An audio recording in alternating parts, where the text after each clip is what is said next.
The NBA is the strictest organization to work for. The National Basketball Association is the strictest organization to work for, stricter than being a cop, stricter than the military, stricter than the United States Senate. NBA players, when having a personal conversation on the court, have to put their jerseys over their faces like Joe Pesci in Casino. Like they're worried the FBI hired lip readers. It's the only way LeBron can talk to his friends. It's strict. You're on constant surveillance. It's like being Britney Spears in 2007, but you're tall. It's so strict. You can't even like NBA YoungBoy too much. You'll get in trouble. When you lose, there's a camera watching you walk off the court.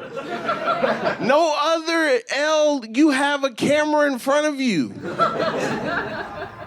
Somebody in the Senate, they lose a vote, there's no camera.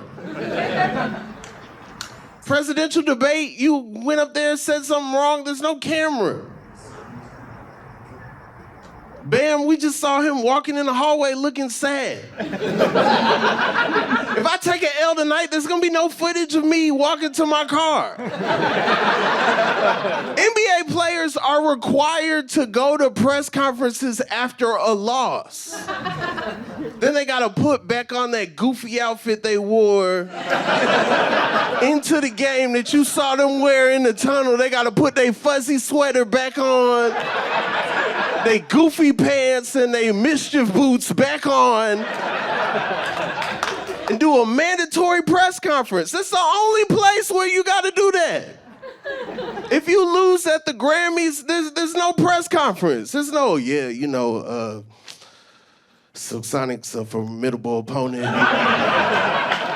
The way they left the door open, we didn't see that coming. We just gotta make a better album like this.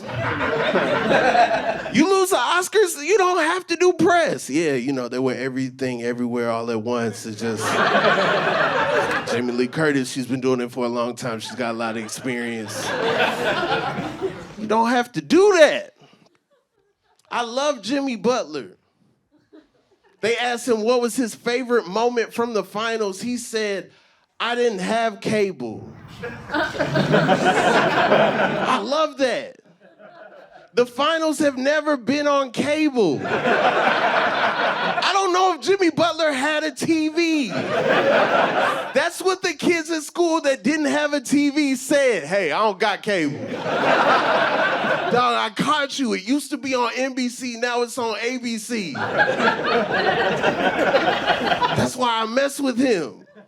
If he told the real story, it would have been too sad. He was like, I'm gonna just say what I used to say in school. We didn't have cable. I'm on internet all the time. I'm on NBA Twitter. Yesterday was one of the wildest days in the history of NBA Twitter. It started off with a clip of Chris Paul saying, hey.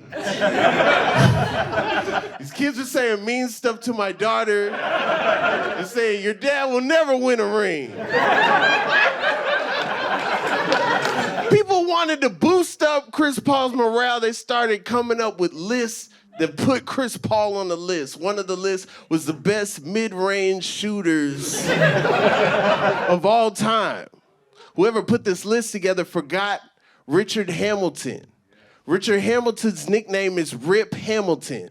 A lot of people start quote tweeting it, saying, hey, you left out Rip Hamilton. Play fans started seeing R.I.P. Hamilton.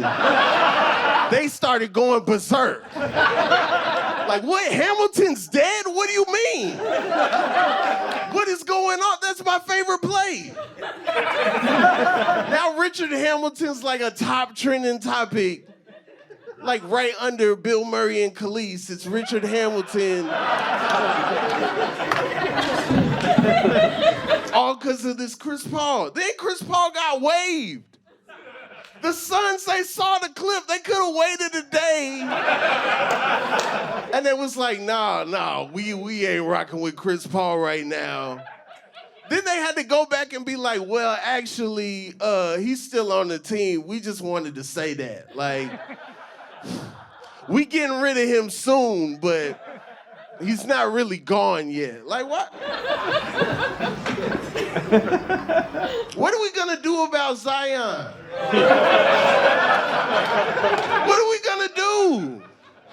We failed Zion as a society. It's our fault. We boosted up this teenager, this 18-year-old. We put all his games on TV. We were like, man, this guy, he's gonna be the phenom. He's gonna be the next guy. And then we didn't put him around any other boosted teenagers. We didn't put Zion on Euphoria. We didn't put Zion on Grownish. He wasn't in Swarm. Like, we didn't put him around the other special teenagers. Of course, this is what's gonna happen. He's been told since he was in the 8th grade, he's a professional. Of course, when he has sex, he's like, I wanna do it with a professional. They are the best. I don't want an amateur. I want a pro. I want someone who makes money doing this. It only makes sense. We put out all these articles all the time talking about the best way to lose weight is to have sex. And we constantly tell Zion, you gotta lose weight. And he's just reading articles. And like, I gotta lose weight. I'm trying to get on the floor. I'm trying to sex myself back on the court.